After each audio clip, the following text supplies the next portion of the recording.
In this tutorial, we're going to perform a conformational analysis of cyclohexane to see what the relevant conformations are that we can find. First thing we need to do is make sure we know which procedure we're using. So we're going to use MM+, a molecular mechanics procedure. Next thing we do is we draw the molecule cyclohexane,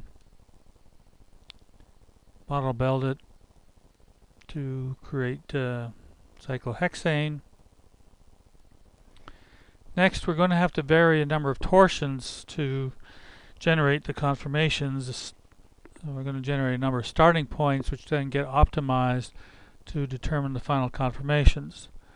We need to set the torsions that we're going to vary, and so I select this torsion and give it a name. In this case, we're going to give it name Tor1, relatively arbitrary name.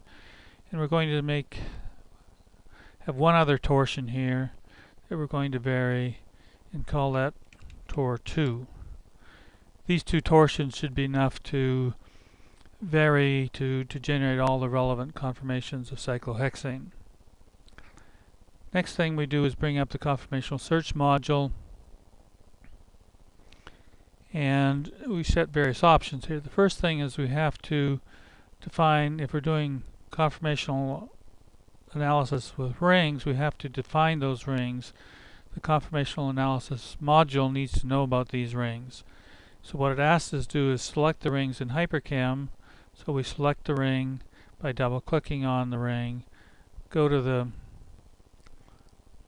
conformational search here, and add that ring, say OK, so that the conformational search module knows about that ring. Next we have to define the torsions that are going to be used to vary, and we'll just take all of these, Tor1 and Tor2, and add them. There are some other options we might use, such as the convergence criteria and so on, but I think we're satisfied to just start this conformational search.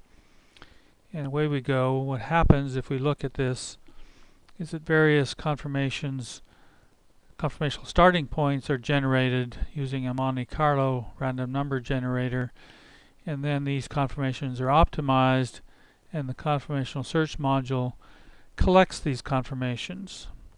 What we see at the moment is three conformations, although really two of them are exactly the same. Some of the times we have to sort of sort these out, looking at their energies and looking at the angles. Really, these are negative values of these angles, and they're really the same conformation, as we can determine when we're finished here.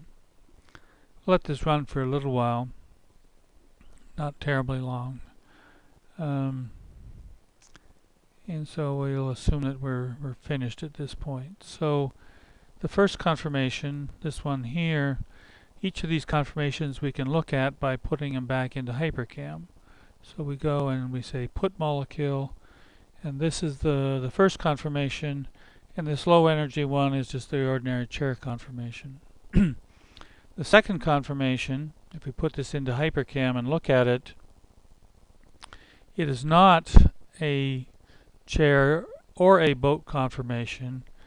If we look at this, it's actually a twisted, and we call this the twist boat, is one name for this conformation.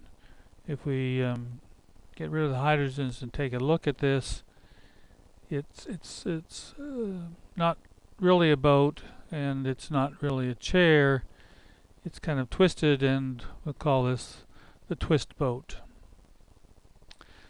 What we didn't find, and if we go and look at this last one and put it into HyperChem,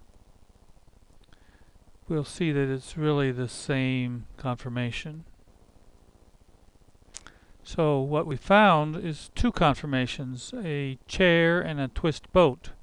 We did not find the boat, and the boat is actually not a stable conformation of cyclohexane.